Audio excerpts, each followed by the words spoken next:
900 ईस्वी के मध्य जो विचारक हुए, उन विचारकों और अलग अलग धर्मों में जो विश्वास था उनके विषय और समय की इमारतों के विषय में इस चैप्टर में पढ़ेंगे। सबसे पहले समझते हैं इस समय के जो विचारक हुए, उसमें से प्रमुख विचारक जो थे जरतुस्त जो ईरान के विचारक थे। इसी प्रकार से सुकरात, प्लेटो, अरस्तु ये यूनान के विचारक और महावीर स्वामी, गौतम बुद्ध ये भारत के विचारक थे। तो इनके विचारों को समझेंगे। मुख्य रूप से हम गौतम बुद्ध, महावीर स्वामी के विचारों को देखेंगे। यहाँ पर एक नाम है सुकरात। ये सुकरात अपने चरित्र को, ये चेहरे से अच्छे नहीं थे लेकिन आईना फिर भी देखते थे ताकि अंदर से अपने आप को अच्छे चरित्रवान बनाए और बाहर के चेहरे की खूबसूरती को ओझल करते हुए जो अंदर का चरित्र है वो उसको अच्छा बनाए। आगे समझते हैं गौतम बुद्ध के विषय में। और गौतम बुद्ध के बचपन का नाम बात करें तो इनका नाम सिद्धार्थ था। इनका जन्म नेपाल के लुम्बिनी में 563 ईसा पूर्व हुआ। इनके पिता का नाम सुधोधन, माता का नाम महामाया। और ये जब गौतम बुद्ध और सिद्धार्थ जब 7 दिन के थे तो उस समय इनकी माँ का मृत्यु हो जाता है, तो उसका लालन पालन इसकी मौसी महाप्रजापति गौतमी करती है। और बाद में इनके पिता सुधोधन का विवाह महाप्रजापति गौतमी से हो जाता है।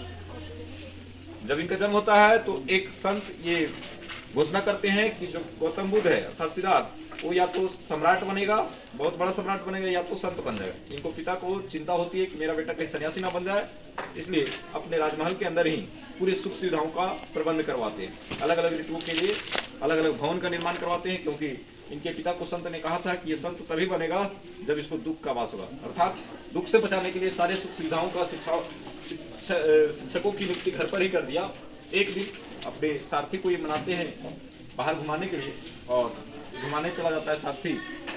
और घूमने के क्रम में, नगर भ्रमण के क्रम में एक वृद्ध व्यक्ति मिलता है सबसे पहले, उसके बाद बीमार व्यक्ति मिलता है, उसके बाद एक लाश मिलता है, और फिर एक संत मिलता है। वृद्ध व्यक्ति जो काफी झुक कर चल रहा होता है, परेशान होता है, चल नहीं पाता है ठीक से, उसको देखकर काफी चिंतित हो जाते हैं गौतम बुद्ध। फिर एक बीमार व्यक्ति को देखते हैं जो दर्द से करा रहा होता है, और ये जानने का प्रयास करते हैं कि लोग बीमार कैसे होते हैं, क्या होते हैं, सारा कुछ बताता है वो सारथी। उसके बाद एक शव मिलता है जिसको लोग जलाने के लिए लेते जा रहे होते हैं, लोग उसके पीछे, शव के पीछे रो रहे होते हैं। इन सबको देखकर काफी चिंतित होता है। और अंत में एक संत मिलता है जो अपने में लीन रहते हैं, और अंततः इन्होंने इरादा बना लिया कि संत सबसे विशाल व्यक्ति है और मैं जो बनूंगा उस संत ही बनूंगा। लेकिन इनके पिता की इच्छा कुछ और थी। ये चाहते थे कि यहीं रहे और सम्राट बने, इसलिए इसका कम उम्र में ही विवाह करवा दिया, 16 वर्ष की उम्र में, ताकि ये मोह माया के जाल में फंस जाए और कहीं गृह का त्याग ना करे। और उनसे एक पुत्र की प्राप्ति हुई, राहुल। पत्नी का नाम था यशोधरा। 16 वर्ष की उम्र में विवाह कर दिया। लेकिन जब ये दृश्य देखे नगर भ्रमण के दौरान तो 29 वर्ष की उम्र में अपने सोई हुई पत्नी और बेटे को छोड़कर घर से निकल जाते हैं। इस घटना को कहा जाता है महाभिनिष्क्रमण। घर त्यागने की घटना को महाभिनिष्क्रमण के नाम से जाना जाता है। इसके बाद ये विभिन्न गुरुओं से शिक्षा ग्रहण करते हैं और कठोर तपस्या करते हैं। और लगातार 6 वर्षों की तपस्या के बाद इनको ज्ञान की प्राप्ति होती है बोध गया में बोधि वृक्ष के नीचे। इससे पहले कुछ और घटना होते हैं इसके जीवन में। जो उर्वेला, बोध गया में ही उर्वेला एक जंगल है, वहाँ पर ये बैठे रहते हैं और एक गीत सुनाई पड़ती है जो शायद, और वहाँ की औरतें जंगल में लकड़ियाँ काटने के दौरान गा रही थी कि बिना की तार को इतना भी ना कसो कि टूट जाए, और बिना की तार को इतना भी ढीला ना छोड़ो कि उससे ध्वनि ना निकले। यहाँ से इनको ज्ञान का आभास होता है कि हाँ, अगर कोई चीज़ बहुत ज़्यादा आप करने की कोशिश करेंगे तो भी ठीक नहीं होगा, बहुत उसको लचीला छोड़ देंगे तो भी ठीक नहीं होगा। जिस प्रकार से बिना की तार को बहुत ज़्यादा अधिक कसेंगे तो टूट जाएगा, और ढीला छोड़ेंगे उससे ध्वनि नहीं निकलेगा, ठीक उसी प्रकार से जीवन है। जीवन को मध्यम एकदम संतुलित बनाकर चलना चाहिए। बहुत ज़्यादा कोई चीज़ के लिए आपको डूब नहीं जाना है, और बहुत ज़्यादा उस पर ऐसा नहीं कि बहुत ज़्यादा सोचना है, और ऐसा नहीं कि एकदम नहीं सोचना है। आपको मध्यम संतुलित बना के रखना है जीवन को, तब चल पाएंगे। तो यहीं से इनको प्रेरणा मिला। और ये जो कठोर तपस्या कर रहे थे, अन्न का त्याग कर दिए थे, उन्होंने अन्न ग्रहण कर लिया। जो एक सुजाता नाम की एक स्त्री थी, वो अपने पुत्र प्राप्ति के लिए व्रत की थी, और अन्न किसी को खिलाना था तो खिला देती है गौतम बुद्ध को। इनके साथी लोग नाराज हो जाते हैं, लेकिन ये मन बना लिए थे कि अब मुझे मध्यम मार्ग अपनाना है, इतनी कठोर तपस्या नहीं करनी है। और फिर उसके बाद बोध गया में इनको बोधि वृक्ष के नीचे ज्ञान की प्राप्ति हो जाता है। जब ज्ञान की प्राप्ति हुआ तो ये अपने 5 मित्रों को शिक्षा देने के लिए जाते हैं सारनाथ में प्रथम उपदेश देते हैं ये 5 मित्रों को, जो इनसे नाराज हो गए थे। 5 मित्र अन्न खाने के कारण इनके मित्र नाराज हो गए थे, उन्हीं को शिक्षा देते हैं। इस घटना को धर्मचक्र प्रवर्तन के नाम से जाना जाता है। इनका एक प्रिय शिष्य था जिसका नाम था आनंद, और आनंद के कहने पर इन्होंने महिलाओं को भी बौद्ध संघ में शामिल होने की अनुमति दे दी। और सबसे पहले जो महिला बौद्ध संघ में शामिल हुई इनकी मौसी थी जिसका नाम है महाप्रजापति गौतमी। इन्होंने महत्वपूर्ण संदेश दिए, जैसे महत्वपूर्ण संदेश में ये था कि अहंकार और इच्छा के त्याग से ही आप सभी दुखों का से निवारण कर सकते हैं। अहंकार और इच्छा के कारण ही सभी दुख हैं। इच्छा और अहंकार आप में है तो ये दुख हो। तो इनका महत्वपूर्ण संदेश था कि सभी दुखों का कारण इच्छा और अहंकार। अगर आप इच्छा करेंगे उस चीज का पूर्ति नहीं होगा तो आपको दुख होगा, और इच्छा नहीं करेंगे तो आपको दुख नहीं होगा। जितना ज्यादा इच्छा अगर पूरा नहीं हुआ तो दुखी होना है। तो इच्छा और अहंकार दुखों का कारण है। और इन्होंने इस संदर्भ में 4 आर्य सत्य बताए, जैसे जीवन में दुख ही दुख है, एक कटु सत्य है, जीवन में दुख है और दुख का कोई ना कोई कारण है। दुख का कारण क्या है? तो आप जो लोभ है, आपके अंदर जो बेईमानी है, बुराई है, जो झूठ आप बोलते हैं सत्य, तो ये सब कारण है। अहंकार है, उस सब का त्याग करके जब जीवन में दुख है उसका कारण है, आप दुख का निवारण कर देंगे तो आपको दुख नहीं होगा। और जीवन में सुख के लिए 8 मार्ग इन्होंने बताए, जिसे हम अष्टांगिक मार्ग के नाम से जानते हैं। अष्टांगिक मार्ग का पालन से ही मोक्ष की प्राप्ति हो सकता है। मतलब कहने का मतलब है कि जीवन मृत्यु का चक्कर चल रहा है वो हमेशा हमेशा के लिए समाप्त हो सकता है जब आप 8 मार्गों का पालन करेंगे, जैसे सम्यक दृष्टि, सम्यक आचरण, सम्यक आजीविका। इसको हम समझेंगे अष्टांगिक मार्ग को अलग से, तो उनका पालन करना पड़ेगा, तब हम जाके मोक्ष की प्राप्ति होगी। गौतम बुद्ध का मृत्यु 483 ईस्वी में कुशीनगर में हुआ, 483 ईसा पूर्व में। इस घटना को महापरिनिर्वाण कहा जाता है। बौद्ध धर्म का धार्मिक ग्रंथ का नाम है त्रिपिटक। त्रिपिटक मतलब 3 टोकरी। पिटक का मतलब टोकरी, मतलब 3 अलग अलग पिटक है, धम्म पिटक, विनय पिटक और सुख पिटक। इसमें अलग अलग हम बात करेंगे और समझेंगे आगे। कुठारशाला क्या होता था? तो एक नुकीली छत होती थी जिसमें बौद्ध भिक्षु लोग बैठते थे और अपने ज्ञान का तर्क वितर्क किया करते थे। इस छत वाली झोपड़ी में बैठ के अपने ज्ञान का तर्क वितर्क करते थे, उसे ही कुठारशाला कहते हैं। बौद्ध धर्म का प्रचार बहुत सारे देशों में हुआ, जैसे मध्य एशिया में हुआ, चीन में हुआ, कोरिया में हुआ, जापान में हुआ, इंडोनेशिया, श्रीलंका, थाईलैंड, म्यांमार, अधिकतर पूर्वी एशिया देशों में हुआ।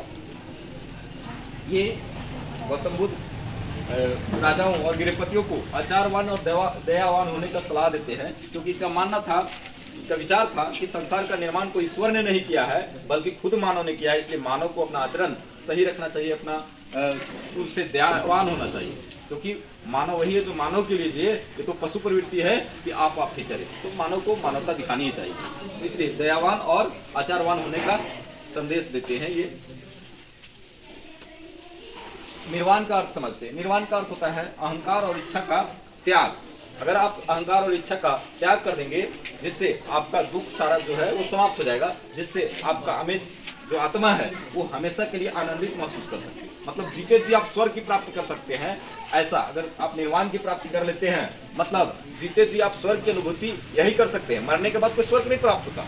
इनका मानना था कि आप जीते जी स्वर्ग का प्राप्ति कर सकते हैं, निर्वाण की प्राप्ति कर सकते हैं, लेकिन कब? जब आपके अंदर अहंकार और इच्छा का त्याग होगा, तो आप जीते जी ऐसे खुशहाल अपने आप को महसूस कीजिएगा, ऐसा आनंदित महसूस करिएगा, आपका आत्मा इतना आत्मा आनंदित होगा कि आपको जीते जी निर्वाण की प्राप्ति हो जाएगा। मतलब उस परम सुख की प्राप्ति, परम सुख की प्राप्ति ही निर्वाण है। वो कैसे हो सकता है? तो दुख जो है आपका समाप्त होगा तब। यानी कैसे दुख समाप्त होगा? अहंकार और इच्छा के त्याग से। अहंकार और इच्छा के त्याग करेंगे, जिससे आपका अंदर जो घृणा है और दुख है वो समाप्त हो जाएगा और आपका आत्मा हमेशा के लिए आनंदित महसूस कर सकती है। इन्होंने अपने अंतिम उपदेश में जो दिया, उन्होंने कहा आत्मदीपो भव, मतलब अपना ज्योति स्वयं बने, अपने लिए रास्ता स्वयं ढूंढे, अपने लिए प्रकाश स्वयं बने। और प्रकाश आप मतलब अपना रास्ता स्वयं निर्धारित कीजिए कि हमें क्या करना है।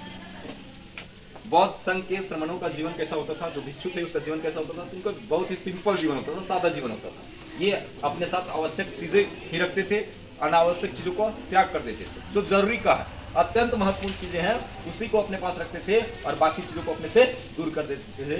ये अपने साथ भोजन के लिए और दान के लिए एक कटोरा रखते थे, जिसमें भोजन पाते थे। जरूरत के अनुसार, जरूरत से ज्यादा वे नहीं रखते थे। ये बौद्ध मठों में रहते थे आराम के लिए और घूम घूम कर दान पाकर अपना जीवन यापन करते थे। इसमें महिलाएं लोग भी शामिल होती थी। तो वैसी महिला जो अहंकार और इच्छा का त्याग कर ली है और उपदेश देने लगी, तो वैसी महिला को थेरी कहा जाता है। अगर बात करूं कि बुद्ध के अनुयायी कौन कौन लोग बने, फॉलोअर्स, अनुयायी मतलब फॉलोअर्स, बुद्ध को कौन कौन मानने लगे, कौन कौन से धर्म बुद्ध को मानने लगे, सभी धर्म, चाहे वो चंडाल है, चाहे शूद्र है, चाहे शिल्पी है, चाहे ब्राह्मण है, चाहे क्षत्रिय है, सभी वर्ग के लोग बौद्ध धर्म के अनुयायी बन गए। क्यों इसका क्या कारण क्या है, बौद्ध धर्म का प्रचार प्रसार का कारण क्या है? तो बहुत से लोग ना जो अलग धार्मिक प्रथा था उससे असंतुष्ट थे। जैसे बहुत से धर्म में अलग अलग जो प्रथा है, जैसे बहुत सारा मानना पड़ता है, बहुत सारे देवता का पूजा है, तो लोग जो गरीब लोग हैं वो कहाँ से कर पाएंगे। जैसे मान लो हिंदू धर्म में ही ठीक है, शादी ब्याह में या फिर जो घर का देवता होता है उसमें बहुत सारा बलि दिया जाता है, खर्चीला होता है। तो जो लोग गरीब हैं और फिर भी देना पड़ा, वैसे लोग क्या थे, असंतुष्ट थे, धार्मिक प्रथा से असंतुष्ट थे। तेजी से बदलाव के प्रति आकर्षण, कोई चीज अगर समाज में बदलाव होता है ना उसके प्रति आकर्षण ज्यादा होता है। जैसे नया नया मोबाइल निकल गया, नया नया गाड़ी निकल गया, तो उसको सब लोग खरीदेंगे नहीं, तो आकर्षण होता ही। तो तेजी से बदलाव हो रहा था, लोग बहुत ज्यादा बौद्ध धर्म को स्वीकार कर ले रहे थे, इसलिए बहुत तेजी से प्रचार प्रसार होने लगा। और बौद्ध धर्म की खासियत ये भी थी, इसमें जन्म के आधार पर श्रेष्ठ नहीं समझा जाता। जैसे अन्य धर्म में क्या कि जन्म के आधार पर ब्राह्मण हो गया, हिंदू धर्म में जो था ब्राह्मण, उसके बाद क्षत्रिय, उसके बाद शूद्र, वैसे उसके बाद शूद्र। तो शूद्र का मतलब ज्यादा वैल्यू नहीं था। लेकिन इस धर्म में क्या था, जन्म के आधार पर नहीं बल्कि आचरण के आधार पर वैल्यू मिल रहा था, आचरण के आधार पर और कर्म के आधार पर। कोई भी व्यक्ति जन्म के आधार पर श्रेष्ठ नहीं होता है, किसके आधार पर होता है, कर्म के आधार पर। तो इस चीज का इसमें जोर दिया गया। और इस धर्म के त्यौहार जो थे सरल थे, एकदम मतलब कम खर्चीले थे, सिंपल थे, तो अधिक से अधिक लोग इस धर्म को स्वीकारने लगे।